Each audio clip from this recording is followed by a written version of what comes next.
नमस्कार, संवादमा तपाईलाई हार्दिक स्वागत छ। म राजेन्द्र बानिया। आजको संवादमा हामी डाक्टर दिनेश भट्टराईसँग कुराकानी गर्छौं।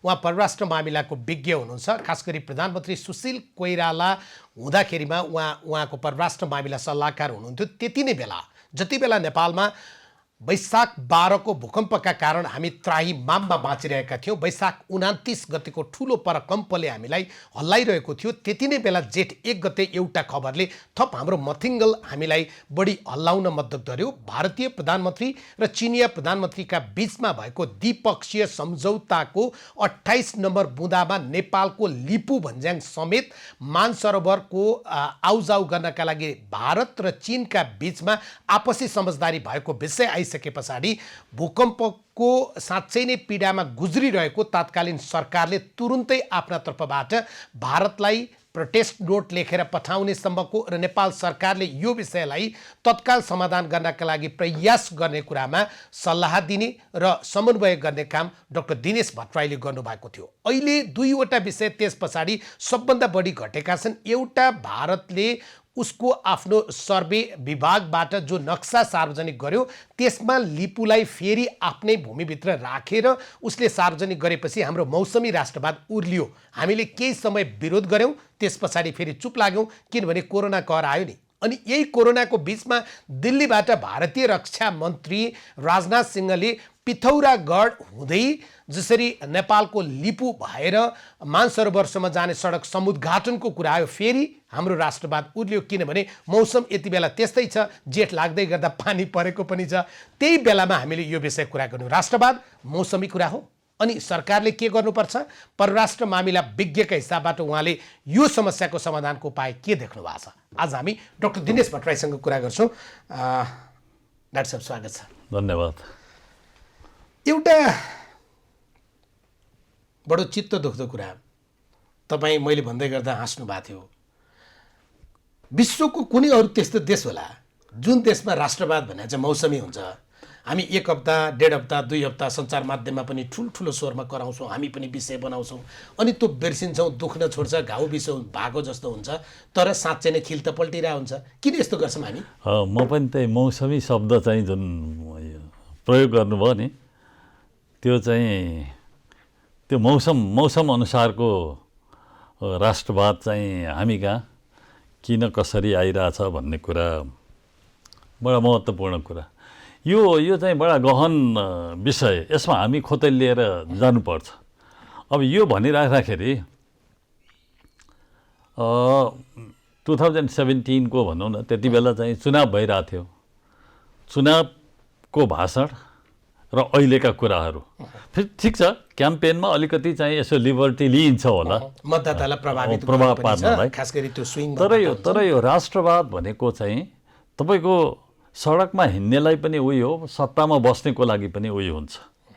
यो हामी चाहिँ सत्तामा पुगेपछि एउटा किसिमको अडान, सत्ता बाहिर हुँदाखेरि अर्को किसिमको अडान।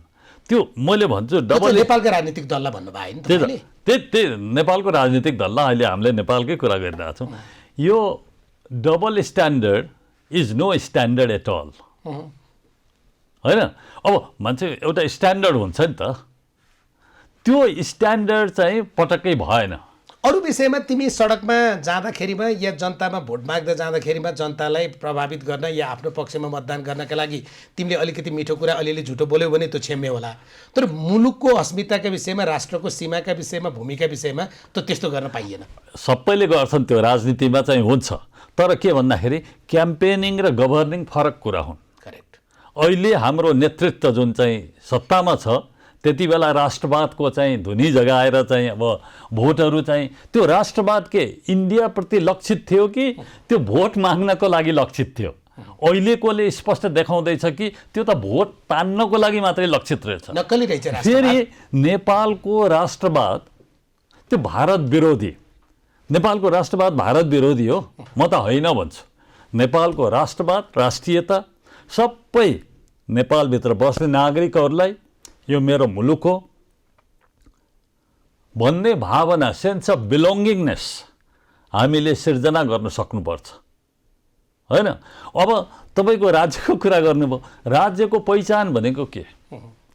भनौँ न, एउटा सबरेन्टी, टेरिटोरियल इन्टिग्रिटी, भौगोलिक अखण्डता, कुनै पनि राज्य हुनको लागि त्यसको भौगोलिक अखण्डता चाहिँ बडा महत्त्वपूर्ण हुन्छ, सार्वभौमिक सत्ता महत्त्वपूर्ण हुन्छ, पूर्व शर्त। आज त्यसैमाथि आक्रमण भइरहेछ। नेपाल एज ए स्टेट, अब सभरेन स्टेट, त्यो त अब अहिले चाहिँ जुन आइरहेछ त्यो उसमा यो बडा गम्भीर विषय छ। अब यो भनिराख्दाखेरि के पनि भन्छु भने हाम्रा छिमेकीहरूको तुलनामा हामी सानो हौँला भूगोलले आत्मसम्मानले होइन, भूगोलले, म आउँदैछु त्यसमा, भूगोलले होइन, तर हाम्रो सामरिक महत्त्व, स्ट्रेटेजिक इम्पोर्टेन्स हाम्रो साइजभन्दा कैयौँ गुणा बढी छ। त्यो कुरा हामीले बुझ्नुपर्छ। त्यो कुरा हामीले बुझेनौँ। हाम्रो चाहिँ अफिसहरूमा पनि भनौँ न, अब अलिकति यसो अनुभवको आधारमा पनि म भन्न सक्छु, अलिकति एउटा बिग पिक्चर राखेर हामीले अलिकति स्ट्रेटेजिक थिङ्किङ चाहिँ अलिकति त्यो आउनुपर्छ हामीमा। अब तपाईँले भनेकै शब्द फेरि मौसमी राष्ट्रवादको कुरा गर्नुभयो नि। अब जस्तै नोभेम्बर 2 चाहिँ त्यो आफ्नो आन्तरिक नक्सा समायोजन गर्ने क्रममा यताको समेत चाहिँ इन्क्लुड गरेर, समावेश गरेर अनि भारतले नक्सा निकाल्यो। त्यसपछि हामी तात्न थाल्यौँ। तात्न नि कसरी तात्न भने मैले तपाईँलाई थोरै सहयोग गरेँ। जस्तै सञ्चार माध्यममा त्यो विषय आयो, आइसके पछाडि सामाजिक सञ्जाल तात्यो, आम नागरिक तपाईँ हामी तात्यौँ, किनभने तपाईँ पनि अहिले आम नागरिककै ठाउँमा हुनुहुन्छ एउटा बौद्धिक तबकाका रूपमा। त्यस पछाडि सरकारलाई अलिकति बल पुग्यो, अनि सर्वपक्षीय बैठक बोलायो, सबै दलहरूले हामी सँगै छौँ, सरकारले केही गर। म आउँदैछु त्यसमा। नोभेम्बर 2 चाहिँ भारत सरकारले निकाल्यो। हाम्रो प्रतिक्रिया आउन कति दिन ला? नोभेम्बर 6, 4 दिन हामी कता गयौँ? भौगोलिक अखण्डता मेरो मुलुकको खण्डित भइरहेछ। मलाई तपाईँ मार्फत सोध्न मन लाग्छ, मेरो मुलुकको भौगोलिक अखण्डता खण्डित भएर चाहिँ जो देखाइँदाखेरि मेरो राज्य कहाँ छ, मेरो सरकार कहाँ छ? चित्त दुख्दैन भन्नु? मेरो प्रवक्ता त सरकार हो, किनभने कर तिरेर मेरो अभिभावकको मैले भोट दिएँ कि दिइनँ त्यो कुरा अर्कै हो, छोड्नुहोस्। कसलाई दिएँ म, मेरो त्यो आफ्नो कुरा हो, गोपनीय अधिकार। तर अहिले जो हुनुहुन्छ उहाँ मेरो प्रधानमन्त्री हो। यो राज्यमा बस्ने प्रत्येक नागरिकको चासो हुन्छ, पीडा हुन्छ यो देख्दाखेरि, बुझ्नु भएन? अनि नोभेम्बर 6 गएर वक्तव्य निकाल्यो।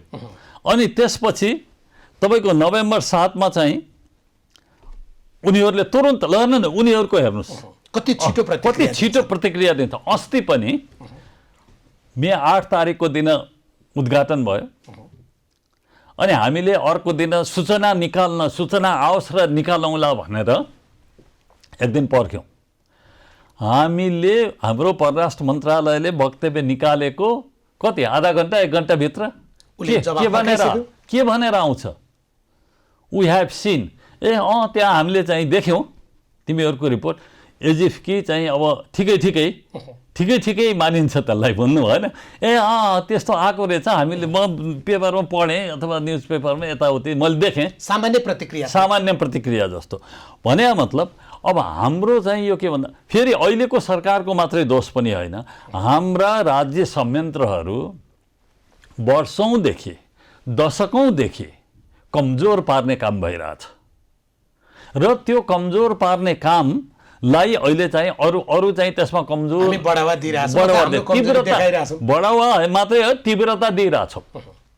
यो संस्था बनाउनेतिर, संस्थाको महत्त्वतिर हामीले गरेनौँ, त्यता महत्त्व दिएनौँ। हेर्नुहोस्, अब तपाईँलाई भन्दैछु, हामी कहाँ तपाईँले हेर्नुभयो भने अर्थमन्त्रीज्यूहरूको सूची हेर्नुभयो भने एकदम हाइली क्वालिफाइड अर्थमन्त्रीज्यूहरू हुनुभयो होइन, केही छोडेर हुनु सबै योग्य हुनुहुन्छ। हाम्रो मन्त्री भनेपछि मेरो नेता एकदम त्यो उहाँभन्दा योग्य अरू छँदै छैन नि, म त त्यसरी सम्झन्छु होइन।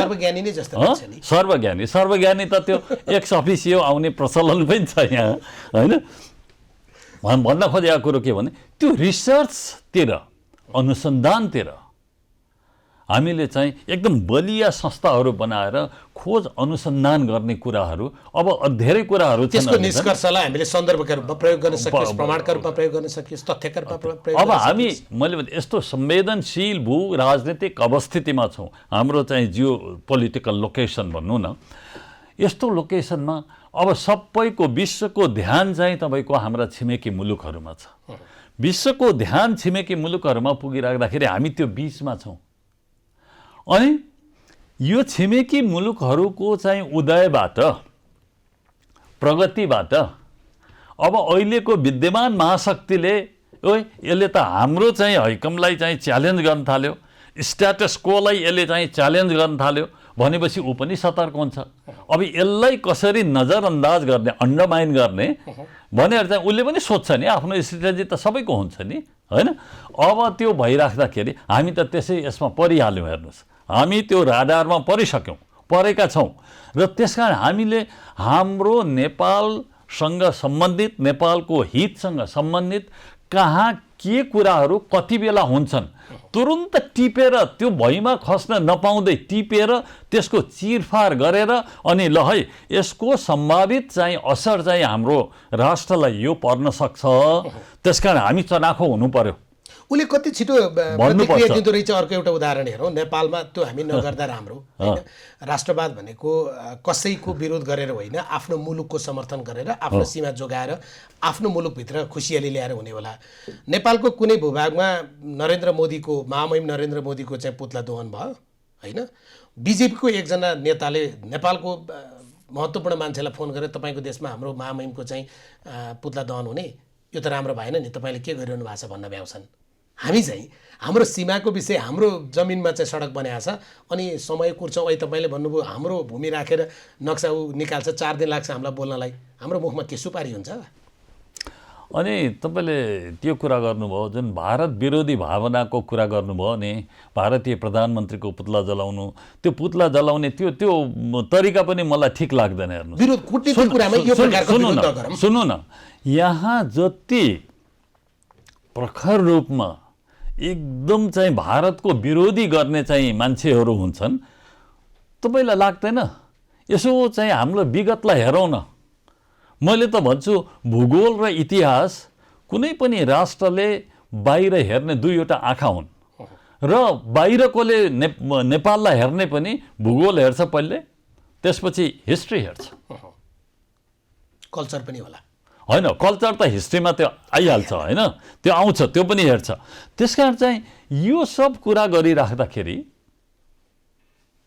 तपाईँले हामीले चाहिँ विगतलाई बिर्सने, विगतलाई हामीले जो भारत विरोधी, प्रखर रूपमा भारत विरोधी भएर उसले अन्तिममा कसको लागि काम गरे रहेछ भन्ने कुरा के हामीसँग स्पष्ट छैन र? देखाउने दाँत एउटा, त्यो कुरा चबाउने दाँत अर्को। त्यो कुरा अब कसैको नाउँ लिएर बोलिराख्नु पर्छ भन्ने जस्तो लाग्दैन मलाई। कुरा बुझिएछ। अहिलेको घटनामा अलिकति बढी केन्द्रित भएर कुरा गरौँ त दिनेश डाक्टर साहब। जस्तै जो विषय होइन, सडक त वर्षौँदेखि अहिले आएको तथ्याङ्क अनुसार 2005मा आरम्भदेखि 2008बाट चाहिँ तपाईँ चाहिँ काम सुरु भएको या 14बाट गति लिएको हामी जति कुरा भनिरहेछौँ, अहिले त उद्घाटन भयो होइन, सडक उद्घाटन भयो। त्यस पछाडि हाम्रो फेरि एकचोटि भारी वर्षा भयो हाम्रो मौसमी राष्ट्रवाद, हामीले विज्ञप्ति निकाल्यौँ होइन। त्यो सँगै पार्टीगत विज्ञप्तिहरू पनि निक्लिए र विनय मोहन क्वात्रालाई बोलाएर हाम्रो परराष्ट्र मन्त्रीले प्रोटेस्ट नोट थमाउनु भयो भन्ने जे कुरा आयो, यसलाई कसरी हेर्ने? अब कताबाट पहिले भनौँ, अब यो पार्टीको वक्तव्यको कुरा गर्नुभयो। पार्टीको वक्तव्य आउनु चाहिँ ठिक छ। यो कुरामा मलाई लाग्छ तपाईँको चाहिँ कार्तिक 23 गते सम्माननीय प्रधानमन्त्रीज्यूले सर्वपक्षीय बैठक बोलाउनु भयो।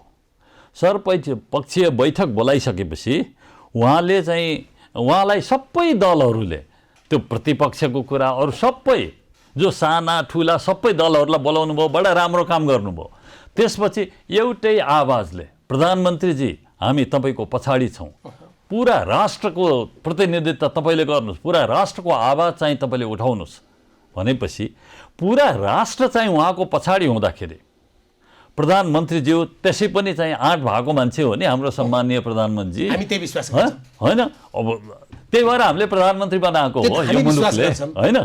त्यसैले अब त्यो गरिराख्दाखेरि उहाँले त्यो राष्ट्रिय सहमति, राष्ट्रिय आवाज, राष्ट्रिय एकता र राष्ट्रिय अडानलाई उहाँले मुखरित गर्नुपर्ने कोसँग हो? भारतीय प्रधानमन्त्रीसँग।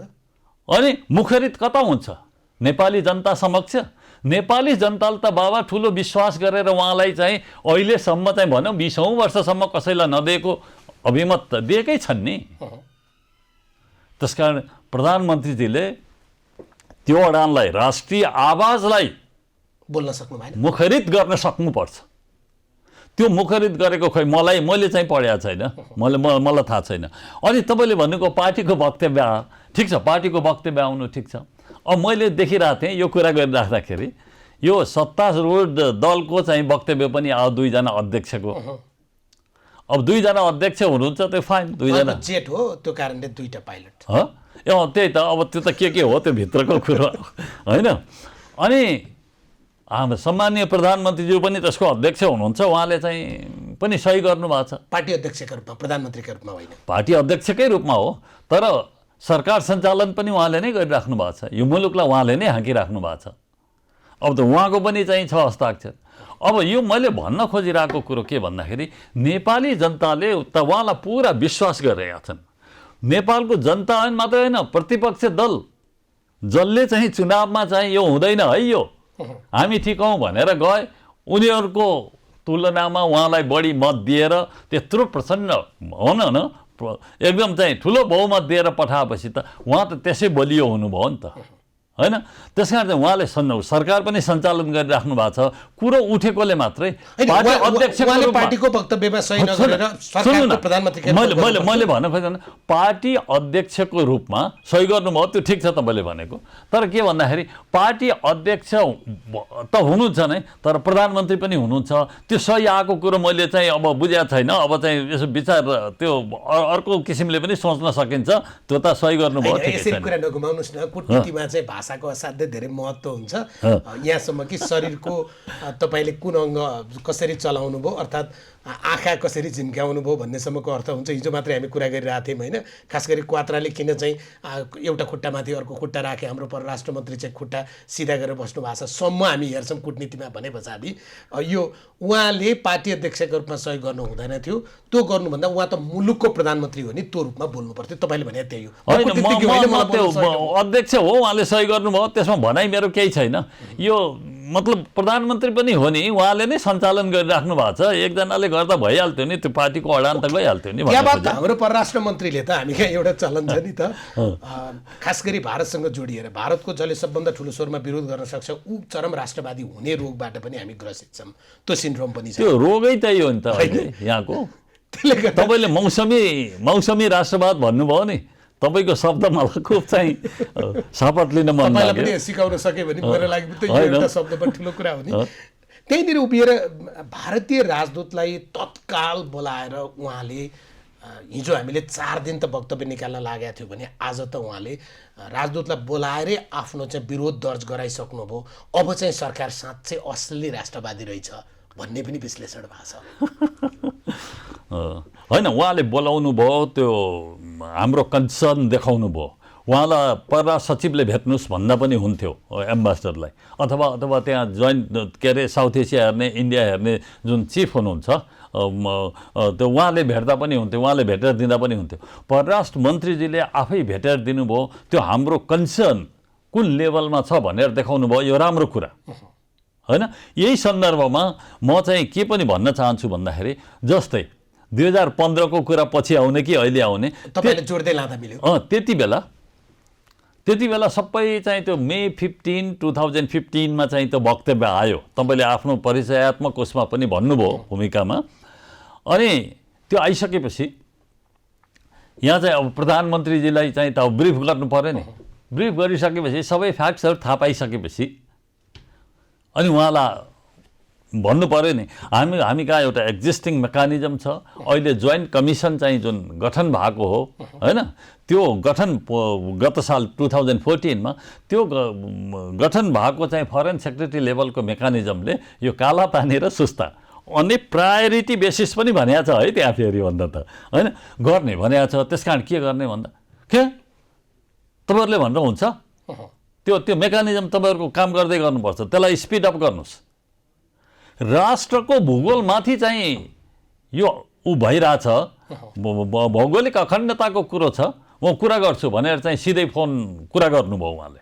अलिकति त्यसमा थपेर यसलाई सुस्पष्ट गर्नु प्रधानमन्त्रीजीले भारतका प्रधानमन्त्रीजीसँग कुरा गर्नु यहाँ हाम्रा दर्शकलाई अझ बढी सहज होस् भनेर 2014 को जो हामी कुरा गरिरहेछौँ त्यो चाहिँ महामहिम नरेन्द्र मोदी र हाम्रो प्रधानमन्त्री सुशील कोइरालाको बिचमा भेटघाट भइसके पछाडि हामीले औपचारिक रूपमा परराष्ट्र सचिव स्तरको समस्या समाधानका लागि बनाएको संयन्त्र। सुन्नु त्योभन्दा अगाडि जुलाई 24 देखि 25 सम्म नेपाल इन्डिया जोइन्ट कमिसनको मिटिङ भएको छ यहाँ चाहिँ काठमाडौँमा। तत्कालीन विदेश मन्त्री सुषमा स्वराज आउनु भएको छ। अनि अगस्त 4 देखि 5 सम्म भारतका माननीय प्रधानमन्त्रीजीको चाहिँ नेपाल भ्रमण भएको छ।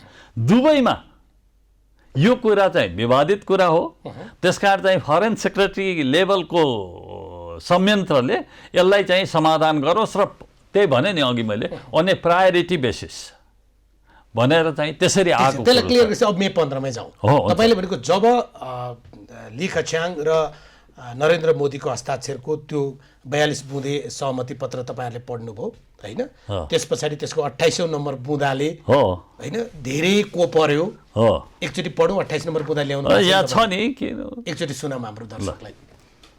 यो ट्रान्स बोर्डर कोअपरेसन शीर्षक अन्तर्गत छ। अब यो दोस्रोमा चाहिँ the two sides भने चीन र Bharat recognized that enhancing border areas cooperation through border trade, pilgrimage by people of the two countries and other exchanges can effectively promote mutual trust and underline गर्छु म agreed two leaders agreed two countries agreed बुझ्नु भएन agreed to further broaden this cooperation so as to transform the border into a breeze of cooperation and exchanges. The two sides agreed to hold negotiation on augmenting the list of traded commodities and expand border trade at Nathula, Kingla, Lipu Lake Pass and Sipke ला भनेको छ हैन?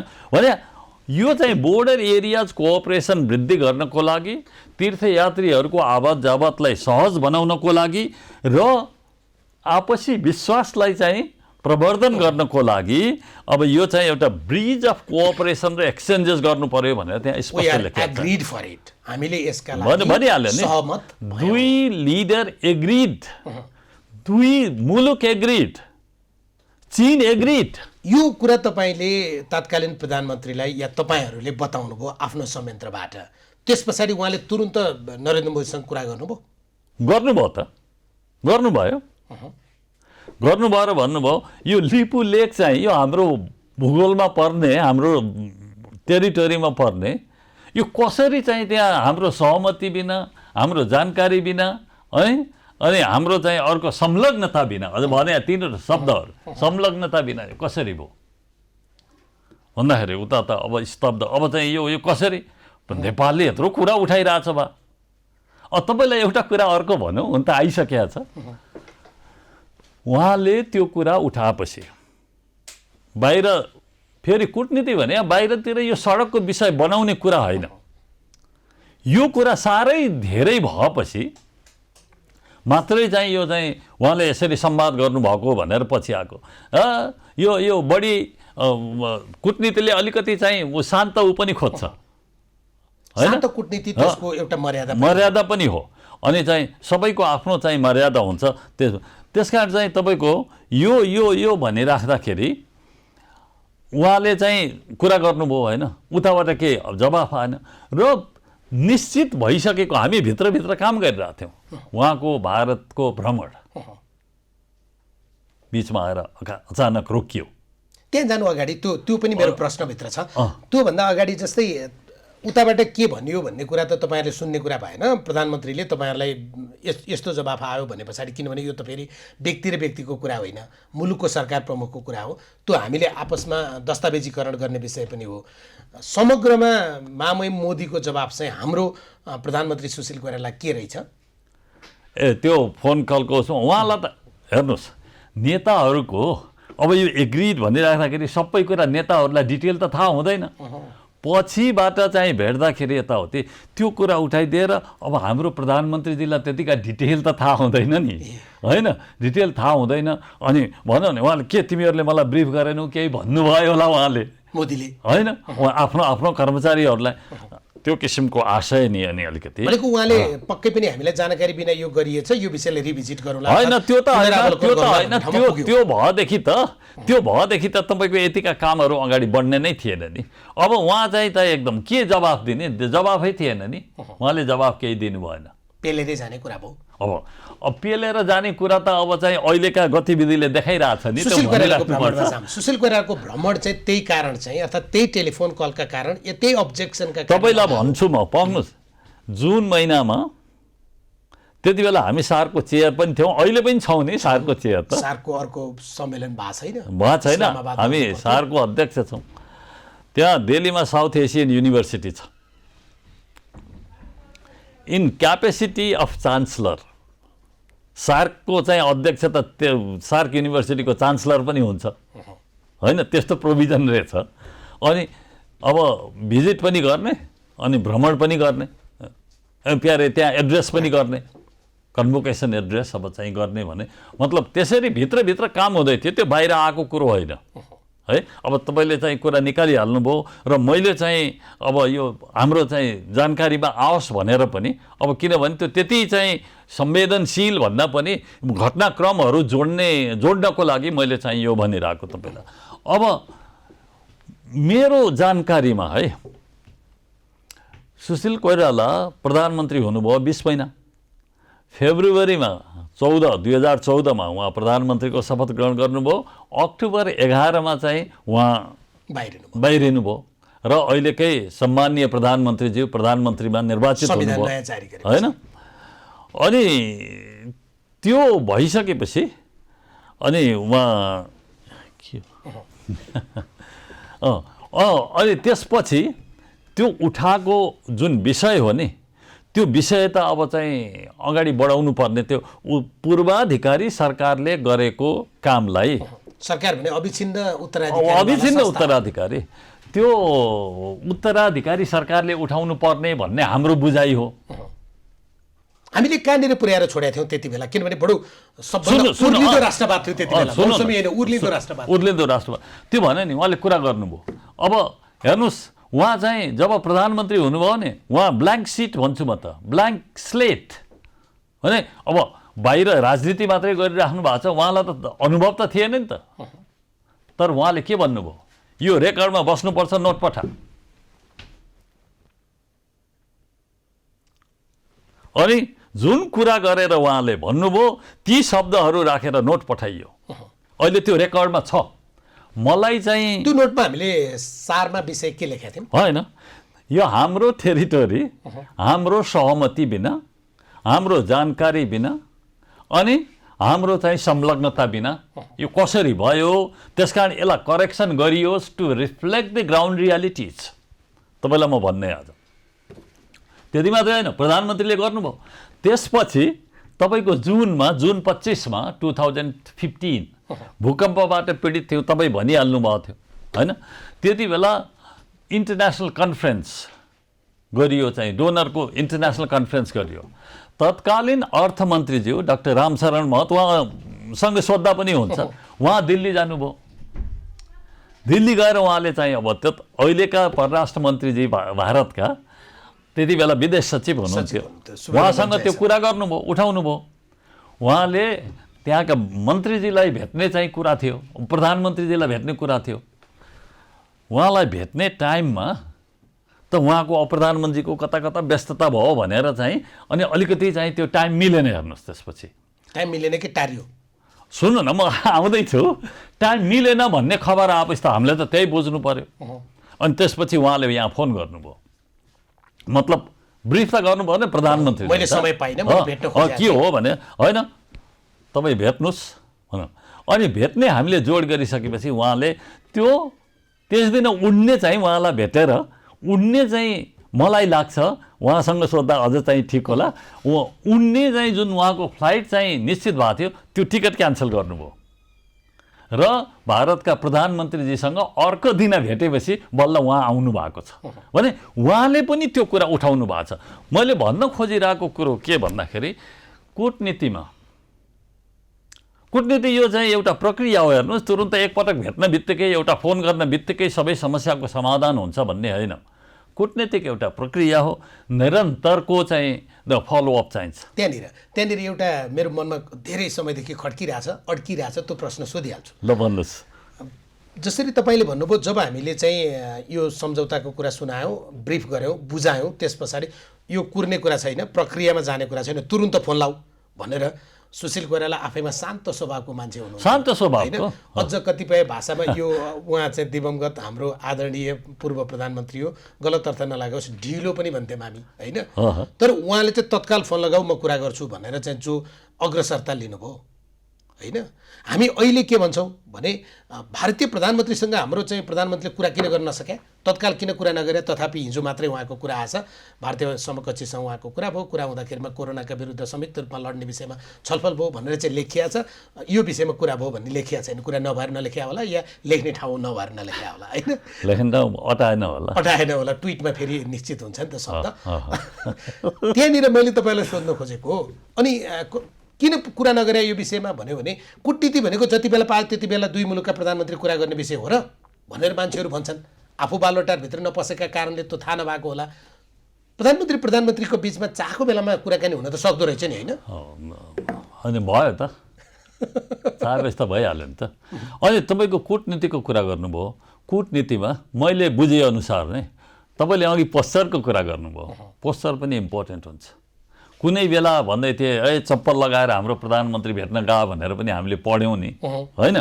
कूटनीतिमा हेर्नुहोस्, समयको, शब्दको, सन्दर्भको स्तर, level, कुन लेभलमा भन्ने हो भन्ने कुरा बडा अर्थ राख्छ।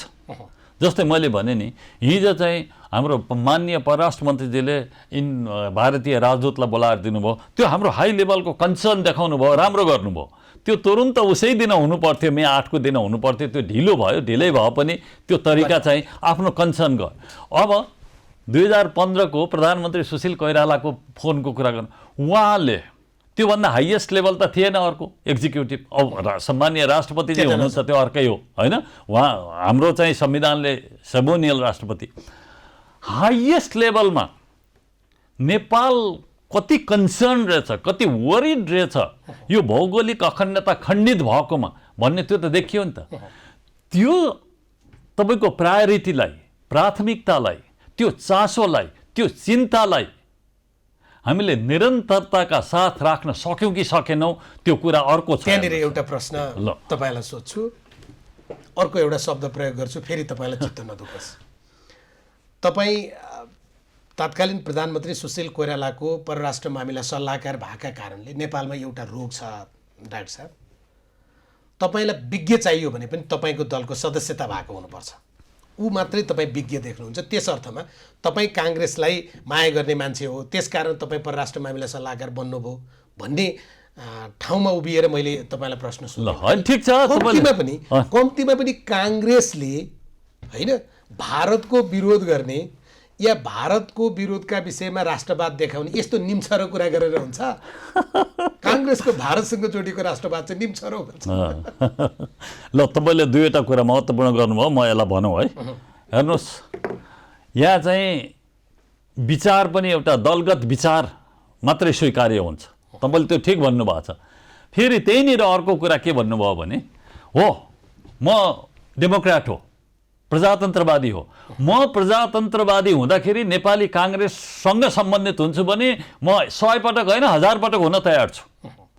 म के भन्दाखेरि यो मुलुकलाई बचाउनको लागि, यो मुलुकको विकासको लागि हामीलाई प्रजातन्त्र चाहिन्छ र त्यो प्रजातन्त्र चाहिन्छ भन्ने विश्वास र विकासको लागि पनि प्रजातन्त्र अपरिहार्य छ भनेर मान्यता राख्ने म त्यो विचार राख्दाखेरि प्रजातन्त्रवादी हुँदाखेरि नेपाली काङ्ग्रेससँग हुन्छ भने होइन, केही छैन, मलाई चाहिँ त्यसमा उ छैन। अब अर्को नेपाली काङ्ग्रेसको राष्ट्रवाद अलिकति तपाईँले निष्पक्ष भएर भन्नुहोस्। अलिकति अब अपोजिसनमा छँदाखेरि त अलिकति यताउतिका कुराहरू आएका होलान् भन्छु, तर यो भारतसँगको राष्ट्रवाद भनौँ न सम्बन्धलाई अथवा चाहिँ राष्ट्रियताको कुराहरूलाई काङ्ग्रेसले त्यसरी बाटोमा छताछुल्ला गरी पोख्या छ भन्ने चाहिँ मलाई लाग्दैन। फेरि तपाईँले काङ्ग्रेसलाई माया गर्छ भारतसँगको कुरामा त भन्ने हो होइन, बडा सुझबुझका साथ बडा रेस्पोन्सिबल तरिकाले प्रस्तुत भएको देखिन्छ। ठिक छ, सडकमा त अब हाम्रो कृष्णप्रसाद भट्टराईजीले पनि भन्नुभयो होला, अनि चाहिँ त्यो के अरे उसमा चाहिँ भुटान जस्तो बनाउने के भन्नुभएको थियो होला, होइन? हो नि, भुटान जस्तो हामी हुन चाहँदैनौँ। त्यो कुरा त बिपी कोइरालाले 1959 मै भन्नुभएको थियो नि, होइन? अब मैले यो भारतलाई यो बलबुच्चा बनाउनका लागि औलो दिँदा डुडुलो निल्ने बनाउने कुरामा चाहिँ काङ्ग्रेसको आँखा चिम्लने प्रवृत्ति चाहिँ बढी हानिकारक हो भन्ने होला। काङ्ग्रेसको किन? काङ्ग्रेसको कसरी आँखा चिम्ल्यो भन्नु न। अब चाहिँ काङ्ग्रेस परराष्ट्र नीतिको कुराहरू, यो दलहरूको परराष्ट्र नीति एकै ठाउँ राखेर हेरौँ र विगतमा सबै पार्टी हाम्रो सरकारमा पुगेका छन्, सबै पार्टी पुगेका छन्। त्यसकारण चाहिँ त्यो पर्फर्मेन्सलाई हेर्दाखेरि भइहाल्छ। फेरि तपाईँले चाहिँ म अलि अब्जेक्टिभली भन्दाखेरि, वस्तुगत रूपमा म अलि रियलिस्ट भएर भन्दाखेरि तपाईँलाई चाहिँ यसले काङ्ग्रेसलाई माया गर्ने भन्नु होला, होइन? तपाईँले भनिसक्नु प्रजातन्त्र नै काङ्ग्रेस हुनुको पूर्व शर्त हो भने भइहाल्यो नि भनिसक्नु होइन। त्यो हो 2005 बाट 2020 आउँदा 15 वर्ष हुन्छ हो, होइन? दिने गर्ने भने त तपाईँ झन् 7,500 दिनुहुन्छ। यो बिचमा यति धेरै प्रधानमन्त्री तपाईँले अहिले भनिसक्नुभयो सबै दल अहिले भएका त यो बिचको कुरा गर्ने सबै दल चाहिँ सरकारमा पुगिसके। अनि अहिलेकै सरकारले गर्नुपर्ने हिजोको सरकारले चाहिँ किन नगरे भन्ने नि प्रश्न छ नि। छ, किन नहुने, त्यो त भइहाल्छ नि। अब तपाईँले त्यो भन्नु होला भनेर पनि म यो चाहिँ लिएर आएको छु। मार्च 23, 2002 को देखि जाउँ कि कहिलेदेखि जाउँ? 2002 नै। सुन्नु न, भन्न खोजेको कुरो के भन्दाखेरि मैले यो कालापानीको यो समस्या कहिलेदेखि आएको, कहिलेदेखि हामी पब्लिकले थाहा पाउँ। हेर्नुहोस्, म चाहिँ यो पञ्चायत कालमै परराष्ट्रमा चाहिँ प्रवेश गरेको, तर मलाई त यो कालापानी यताउति भन्ने थाहा थिएन।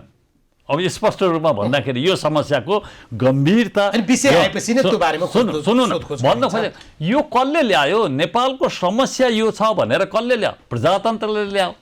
प्रजातन्त्रले ल्याएपछि अब जनता चाहिँ सचेत भयो, त्यहाँबाट प्रतिनिधित्व लिनुभयो, सूचना भयो, होइन? सूचना भएपछि त्यो कुरा पहिला कसले उठाएको कुरा त्यहाँ 2003 देखि अथवा 1996 देखि नै भने अहिले नेपाली काङ्ग्रेसका सभापति भनौँ न, तत्कालीन प्रधानमन्त्री 1996 को कुरा गर्नुहोस्, 2002 को कुरा गर्नुहुन्छ भनेदेखि यहाँ पढेर सुनाउन सकिन्छ। यो इन्क्लुडिङ कालापानी र सुस्ताको समस्या त्यो एकदम डिस्प्युटेड हो, त्यति बेला चाहिँ समावेश गर्नुपर्छ भनेर चाहिँ अहिले त्यहाँ भनिरहेको छ।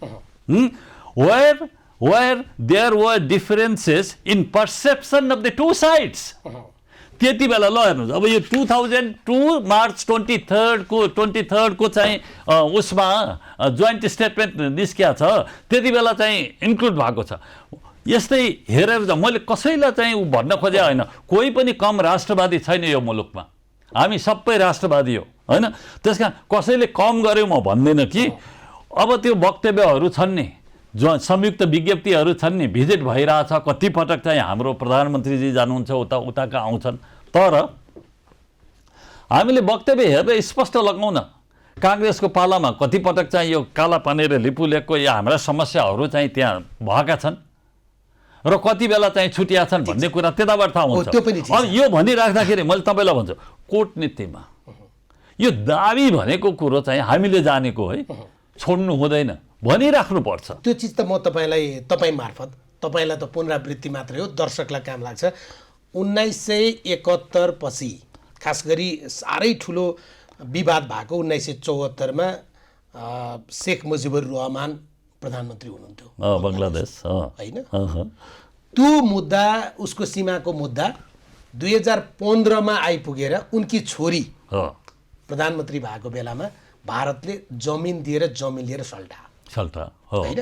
आफूले धेरै जमिन दियो, बङ्गलादेशको थोरै जमिन लिएर सल्टायो। निरन्तर रूपमा बोक्ने हो भने त सम्भावना हुँदो रहेछ नि, होइन?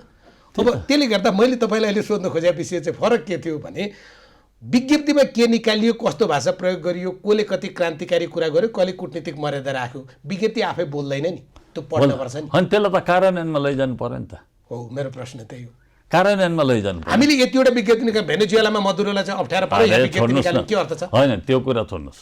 अब चाहिँ मैले भने नि कुटनीतिको कुरा गर्नुभयो त निरन्तरको सजगता, निरन्तरको सतर्कता, निरन्तर रूपमा तपाईँ चनाखो भएर कता के भइरहेछ भन्ने कुराहरू तपाईँलाई भनौँ म।